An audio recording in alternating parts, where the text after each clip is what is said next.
As regularly, I bought the cookies from a general store to feed Casper, only among stray dogs who never barked at me.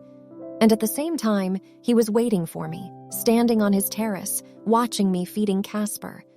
He was 3 houses away from mine, used to call me sister when he was young, and my brother called him for various house chores as he didn't want to study. I was a couple of years older than him. As adultery hit his mind, a girl who he used to call a sister became some other person. I never realized until the day he sent me a pic of a snake. "What is this?" I asked. He did not respond to me right away, but a few minutes later he sent 2 messages, and before I had the chance to read them, he deleted them. He had the habit of sending out a message and then deleting it afterward, repeating this multiple times. As I was set to return home every day, he would either appear in my way with quick steps, or else his shifty eyes could be seen watching me from somewhere nearby. I started doubting him. A couple of days later, I blocked him. One day, my parcel was to be delivered, but no one was home. I, my brother, and Mama, all of us were at work. The delivery boy called me, but I told him to deliver the parcel to a known electrical shop, which was confronting his house. Unfortunately, that shop was closed too. He took the phone from the delivery boy and almost yelled, "Am I your enemy? Can't you just ask me to take the parcel?" At first, I thought he just had an excuse to talk to me, but later, "Let's try one last time," I thought. I told him to keep the parcel to himself. "I will collect it in the evening from your father." I told him and cut the call. As I reached my home, the doorbell rang. It wasn't even a minute past. A job person only wants to embrace one thing, particularly just after the job, his freedom, which he can't feel during the whole day.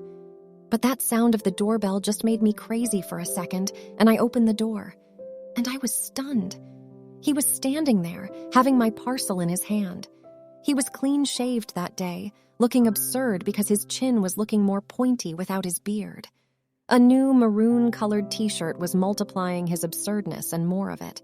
His legs were shivering. "Were you waiting for me?" I asked.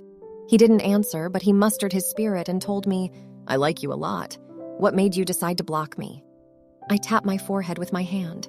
I was having a very hard day, and you freak just ruined my evening, too. I wanted to shout, but I realized that was a waste of time. I snatched the parcel and locked the door. An hour later, my brother had come. I served him dinner and told him everything. He paused, his fingers covered in the mixture of dal rice, stood up, and moved towards the main gate. A few minutes later, he arrived with him, gripping his t-shirt round neck fabric with those hands that had been handling dal rice. "I gave you all the time in the world to stay in this house out of the goodness of our relationship, and yet you still chose to betray us by losing the purity of this relation. I have feelings." "What feelings?"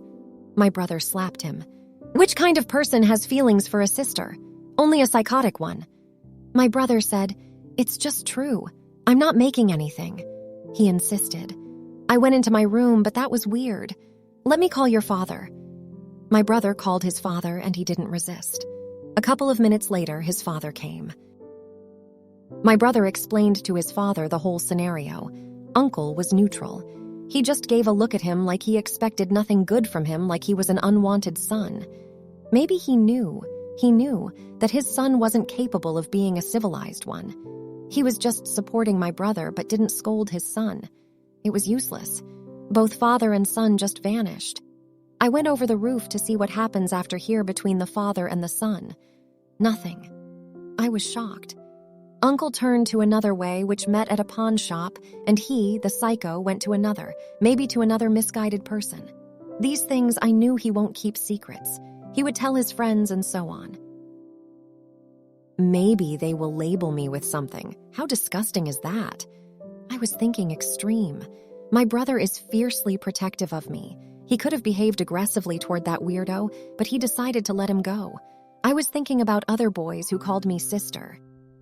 Do they really consider me as a sister? The next day, as I reached the office, I told everything to one of my colleagues. He was a good person. He didn't react. He smirked a bit. "Why are you laughing, sir?" I asked as I felt it weird. Calling someone brother or sister doesn't actually make them our brother or sister. Creator didn't create brothers and sisters, we did. If the Creator had created this, all animals would have had their brother and sisters. Since we created this, so some of us value it, some of us don't, he said. I said. He got feelings for you, and feelings are emotions, and a human is incapable of generating emotions for another person. They just come. He said, I don't want his feelings. He is not my type, I said. His emotions were unaware that he was not the type of person you would usually be interested in. If you do not pay any attention to him, everything should be okay, he said. I'm just scared if he did something like this again, my brother will kill him, I said. Your brother is a gentleman, and he would do whatever is necessary. Both of you share the same blood, so being angry at someone who disturbs your peace is his right, and he had done well, he said. Doubts are beginning to creep into my mind. I frequently think about those who have been kind and generous to me in the past, and those who are still being good to me now. What if they are just putting on an act and pretending? I requested an answer. A true gentleman is aware of his capabilities and does not need to form any sort of relationship in order to ensure the safety of another person. His demeanor, outlook, and attitude define him as a person. A person of moral character will always treat you kindly and with respect, regardless of any labels or titles attached to the relationship, whereas a bad person may deceive you even if they have managed to win your trust, he said. I was listening to him patiently. But what should I do about him? I asked. Confront him. He is like a dog that chases after a motorbike, but doesn't know what to do if the motorbike suddenly stops, he said. As I stepped out of my bus, I saw him. He was standing at the corner of the entrance of our street.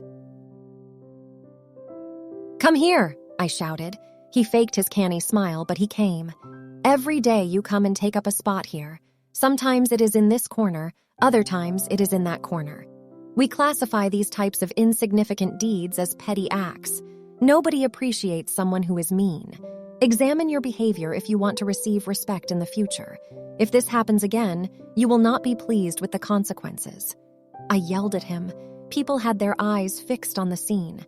His friends left the place out of fear something might happen.